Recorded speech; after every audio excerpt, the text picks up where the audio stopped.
next one. Even then, Enigma's going to fall off, and he's trying to retreat back out again. And oh no, VS, they're swapping him around. Lena stays alive. 3 heroes down. Batrider still having a bit of fun there with Invoker, who is still in the mix here. Piper's come off cooldown. He's popped off again. And Invoker as well as... Invoker, as we see a buyback coming out as well. Min Rax will fall. Melee is the first. Range is the second. Morphling wants to go. Morphling really wants to go. He doesn't have the support though, with the entire Sentinel team still up there in the middle lane. What a play there by LGD. They claim the first Rax and now go back to defend their towers. Perfect Black Hole there by the Enigma, but they didn't really have enough DPS to take down anything when there was the Enigma was black holding. It was such a waste though, because the Enigma was obviously waiting for Perfecto to come up with a black hole, which is why he didn't actually cast a black hole when they were taking down a level 3 tower. So he was actually waiting for one of the heroes to get caught, make a mixing engagement, came in with a black hole, caught 5 people.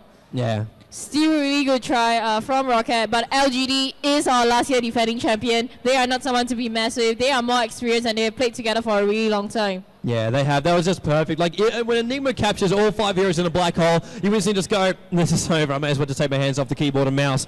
Instead, they just go, you know what? Stuff it. We're going to go to this. We're going to push it. Batrider actually got himself out nice and fast. In comes the Blink. The Frost Wall goes up from Invoker. Can the support come through? Here comes the Queen of Frost. It's CM from the back there. Meteor falls as well. And they do manage to bring down Benz there in the bottom lane. Good teamwork coming through. Invoker, I salute you.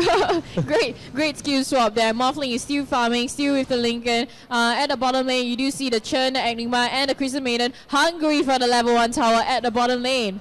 Yeah, someone go down there and deny him very, very fast. It's got 53 HP. One hit will do it. In fact, there is one hero that can do it. It's Windrunner. Speeds herself through. YYF actually gets the deny on the tower as well. And, well, there goes the big stun momentum. there goes off onto the Morphling. There is a how. Are they going to do it? Swap there. Coming in. Necrola coming in. Is he going to cast a Reaper? Reaper there. One more stun. Missile stun coming out. Definitely, it has already cooled down. Morphling is going to wave away, though. There you go. Here comes a wave. What a waste. The stun just hit just in time when he was waving.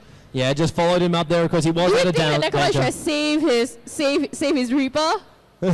I don't, like the reason is you need to be lower on health for that to actually work. He thought he might get a little bit lucky. Power shot coming straight in front of CM's face just then. I think Windrunner wants to have a bit of a crack here at the team. He doesn't know who's actually hanging around. Look at the Mega Creep in the middle lane taking the level 4 tower. They really need to defend. Windrunner wants to have a go because we've seen the creeps that she's going to do. Enigma blinks in. He might have a go. Invoker goes as well. The Ice Wall is up. There is the Legacy Immortal on top of Windrunner, so the team might get themselves in position. In comes Batrider flying over the top. Invoker, he wants it, but he's not going to get it. Lasso comes out. Windrunner can turn around. The Maelstrom, so much damage.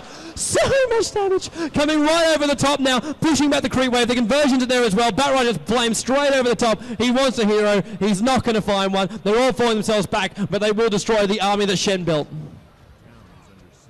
Well, do you see that? The Laguna just straight away pop onto him. He had no chance. I guess he was already spamming a button for Ghost Walk. No chance. Laguna heals you. Well, Enigma didn't really manage to get an engagement right there because they were caught. They kind of were caught in a bad position. They were like not really together. They were like split into two while trying to catch a Windrunner, and he did have the Aegis, so he actually came back up, shackled 2 heroes. Enigma had no chance to open at all.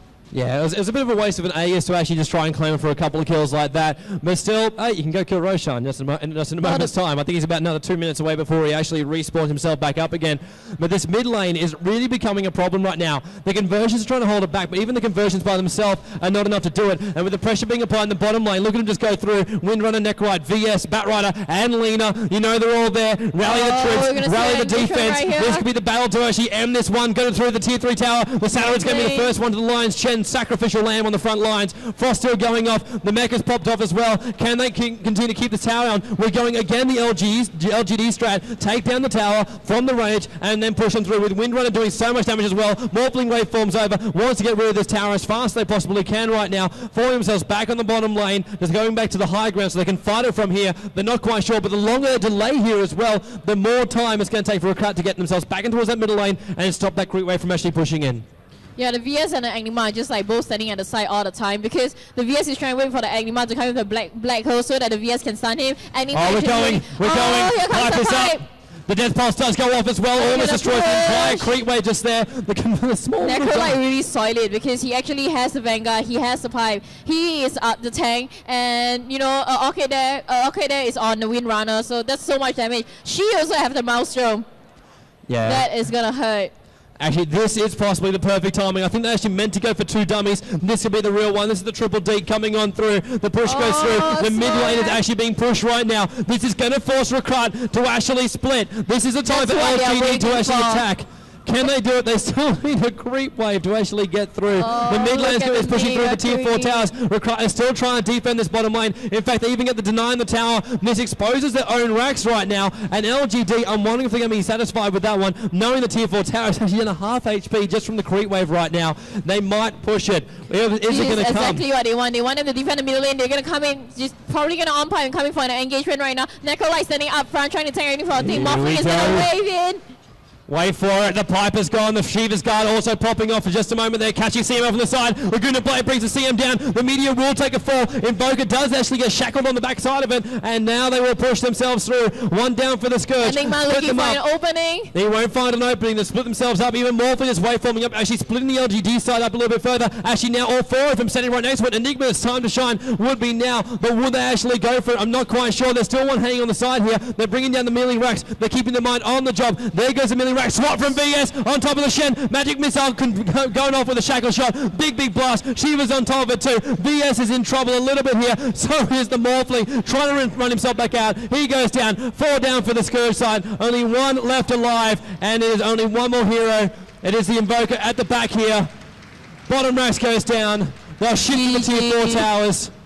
It's got to be GG. They pushed through the towers. They couldn't find an opening in the whole engagement at all. There's the official GG actually coming out from LGD. Actually, LGD claiming it after Rocatt actually says it. Well played. They'll bring it down. Invoker's going to die as well, just to actually have a bit more fun. It's actually the replica blinking himself back again. They got to kill the Frozen Throne to make it completely official here, even though LGD have actually started to exit the game. All the players actually leaving now. It is GG's 19-7 here. That's your first round. That is your first match of the round of 16. What a play by LGD. They will advance. Rocatt will drop themselves down to the lower bracket. Of course, myself and Kelly, we will be back for more action. There will be more. Yes, there will be. Okay, we'll see you in just a moment. People on the live stream, take anywhere. More matches coming up to you from SMM 2009. It is the Grand National Tournament. We'll be back in a moment.